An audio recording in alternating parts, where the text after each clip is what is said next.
Allez, bonjour à tous et bonjour à toutes, c'est Laurent, ST Invest, débrief des marchés. Semaine 22, l'Europe dans le rouge ainsi que les US. Une fois de plus, Trump a fait du Trump. Effectivement, vendredi, pour clôturer la semaine, quoi de mieux que d'annoncer des droits de douane de 50% à l'UE, ce qui a fait shorter les indices avec un petit rebond technique en fin d'après-midi. Voilà, donc de ce fait, les indices ont chuté. On a une reprise sur l'euro-dollar. Aussi très important, le taux à 20 ans US a passé la barre des 5%, proche de son record de 2023. Voilà, on a eu un record aussi sur le BTC à 111 000 dollars pour un BTC pour un Bitcoin, donc c'est quand même énorme.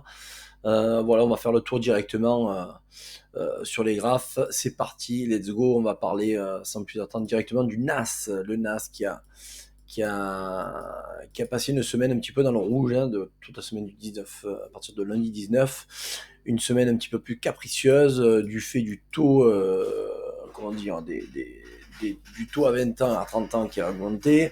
Le taux à 10 ans, par la même occasion, a fait de même. Donc, du coup, on a quand même un marché action qui s'est fait un petit peu plus shorté en début de semaine. Le coup de grâce a été donné vendredi, donc par l'effet de Trump. Voilà. Donc là, on a des jolis replis sur de l'intraday, on va dire court moyen terme.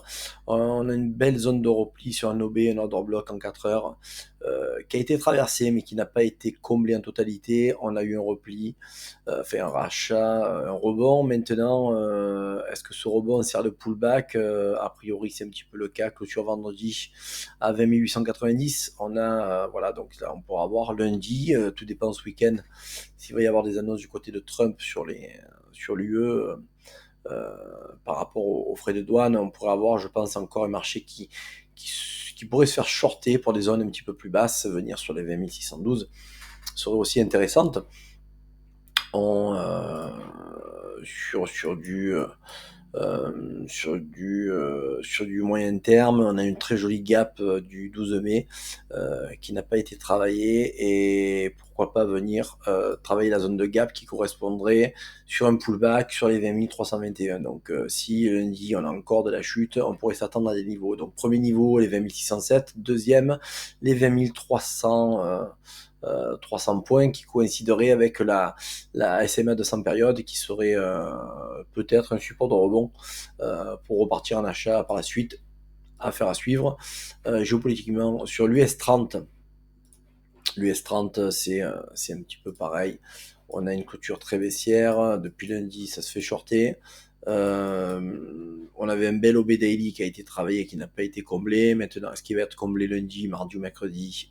Affaire à suivre. Toutefois, si toutefois on a une baisse un petit peu plus prononcée, les niveaux donc ont été franchis. Donc l'ancien 9-10 avril qui a été cassé, qui avait servi de support, pourrait être encore une fois travaillé. Donc je vous ai mis on va se mettre une petite alerte au cas où à ce niveau-là, qui serait aussi intéressante comment dire, à voir si toutefois le prix venait à travailler cette zone-là. Très intéressante, les 40 800 points serait une zone sensiblement clé pour un rebond technique.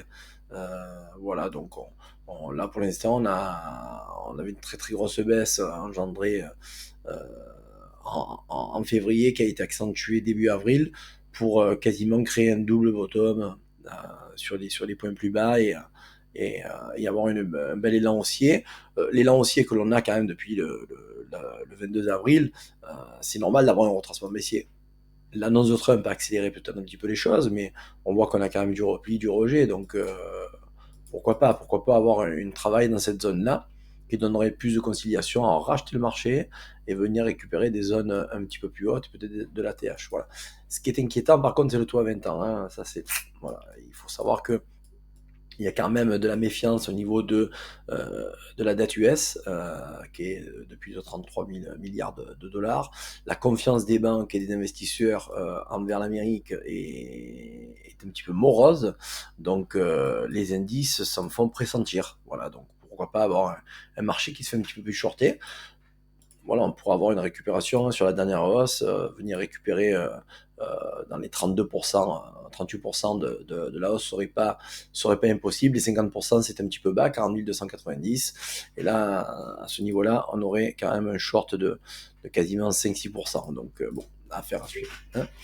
On va aller voir le GR40. On va aller voir le GR40 qui, lui, par contre, avait créé un nouvel ATH et lui s'est bien fait shorter vendredi. Ben, il est en plein milieu de l'annonce de Trump, hein, il fait partie du game aussi. Donc sensiblement, lundi, on devrait avoir un marché qui ouvre avec peut-être un gap baissier et continuer cette baisse de vendredi qui avait été accentuée. Voilà, on voit qu'on a une très très belle clôture baissière englobante. On a 1, 2, 3, 4, 5, 5 bougies se font manger par le marché du short vendredi. Donc pourquoi pas avoir un marché qui respire et regardez l'élan haussier que l'on a du DAX. À un moment donné, il faut que ça respire. On a créé une nouvelle ATH à 20 160 points. Voilà, donc on pourra avoir un marché qui revienne dans les zones des 23 440, ça a été le cas. On a de beaux OB, on a encore des gaps à venir peut-être récupérer. Donc pourquoi pas avoir un marché qui vienne un petit peu plus bas dans cette zone-là, les 23 150 et jusqu'à 23 000 points, ça serait pas impossible. Hein. Donc là, voilà, et on voit qu'on a un RSI qui est en divergence, hein. On a un marché qui est très haut et un RSI un petit peu plus bas. Pourquoi pas avoir un marché qui se fasse shorter un petit peu plus? Parce que quand le DAX est très très haut et on va le voir en monthly, regardez, il est suracheté. Voilà. Hein, ça parle tout seul. On est quasiment à 80%. 79,7% au niveau du RSI. Donc c'est énorme, c'est un marché qui est suracheté malgré le rejet vendeur qu'on a eu. On a un marché qui est très très acheté. Voilà, donc bon, affaire à suivre. Au niveau du gold, le gold qui en a profité pour repousser, repartir à la hausse. Les 3200 ont été défendus et ce qu'on attendait, enfin ce que moi perso j'attendais un petit peu plus bas pour venir récupérer un achat plus intelligent, n'a pas été fait. Donc là, on a un gold qui repart à la hausse et la zone des 3368 est très intéressante en cas de clôture au-dessus pour pouvoir encore sensiblement repartir un petit peu plus fort à la hausse. Voilà, au niveau du gold, très très haussier, donc on reste acheteur, enfin à titre perso, je reste acheteur sur chaque repli que peut faire le gold en petite unité de temps, 1 heure, 15 minutes, voilà. Au niveau, si on a vu ouais, le CAC, je peux vous en parler aussi. Alors lui, il est un petit peu, il est pas comme le DAX, hein, c'est sûr, hein, il est moins considéré que le DAX. Toutefois, on a eu une belle zone de repli avec un très joli pullback sur le plus haut historique qui avait été cassé auparavant, qui avait été travaillé à plusieurs reprises. Non, pardon, c'était celui-ci. Désolé. Un vieux ATH qui avait été travaillé. C'est une zone de travail très importante, hein, celle-ci. Les 7600 points. 610 points, c'est une zone qui est super importante et on voit que la SMA 200 période en daily a bien travaillé, a bien fait rejeter le prix. Donc là, clôture baissière, c'est un fait. Pourquoi pas venir un petit peu plus bas et venir retravailler des zones FIBO un petit peu plus intéressantes à 38%, ce qui donnerait à 7500 points. C'est pas impossible aussi. Voilà, donc le 440, méfiance aux alentours des 7006. Voilà, ça serait une zone de travail. Pourquoi pas venir travailler cette zone-là à plusieurs reprises entre les 7006 et les 7800 points qui donnerait une zone de range à savoir si on casse au plus bas parce que Trump accentue sa méfiance envers l'Europe au niveau macro et géopolitique ou au-dessus des 7008 pour repartir, recréer un ATH et suivre un petit peu plus le DAX à la hausse. Voilà. On va aller voir le BTC. Il est où notre copain? Le BTC, il est là. Lui, il est magnifique. Celui-ci, il n'est pas trop capricieux. On voit qu'il est bien parti. Il a méché au-dessus, petite seringue ouverte. On a des gaps hebdomadaires qui sont magnifiques. Regardez, hop. Voilà, donc là, le consensus est très très haussier, un marché très haussier. Donc pourquoi pas venir au-dessus la semaine prochaine et travailler la zone au-dessus des 109, 110 000 dollars serait intéressant. Toujours les mêmes targets, 119 000, 120 000, 125 000, on a 131 000 et un petit peu plus haut, on a 160 000. Voilà, donc les premiers targets pourraient être atteints pour 2025. Affaire à suivre, c'est la grosse locomotive de tout ce marché,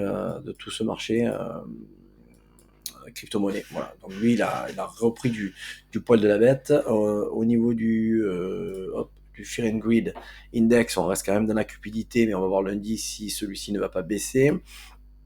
On va aller faire un tour sur capitalisation boursière du BTC, 1900 milliards d'euros, donc on passe au-dessus des 2002 milliards de dollars en cap. En deuxième, on a Ethereum 272, et ceux qui se tirent un petit peu la bourre entre l'USDT et l'XRP. Voilà, donc l'XRP, toujours pareil, sensiblement en attente au 18 octobre d'un nouvel ETF. Si toutes les charges qui ont été, enfin, toutes les recommandations qui ont été données pour remplir le dossier, pour créer cet ETF, est validé par la SEC. Voilà, voilà les amis, sur le marché, ce qu'on peut dire pour ce petit débrief. Lundi, ce week-end n'est pas fini, il peut y avoir encore des annonces, donc soyez vigilants. Lundi, soyez aussi vigilants. Toutefois, c'est férié aux US, là, pour l'instant, on ne se trompe pas, c'est sûr. Et toute la journée. Donc sensiblement mardi on aura un marché qui va être assez volatile. Voilà, donc le VIX est monté jusqu'à 25,80, donc c'est pas trop mal. Soyez prudents sur les marchés, prenez soin de vous. N'oubliez pas de liker, de follower et de partager. C'était Laurent pour SA Invest et je vous dis à ciao, bonne soirée.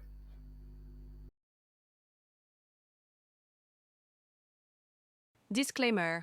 Avertissement légal. Les informations présentées dans cette vidéo sont fournies à titre informatif et éducatif uniquement. Elles ne constituent en aucun cas une recommandation d'achat, de vente ou de conservation d'instruments financiers.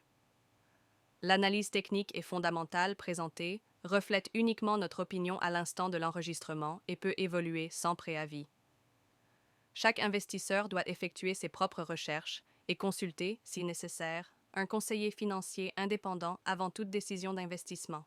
Les marchés financiers présentent des risques de perte en capital. Les performances passées ne préjugent pas des performances futures. L'œil du graphique et ses intervenants déclinent toute responsabilité en cas de perte financière liées à l'utilisation des informations diffusées dans cette émission.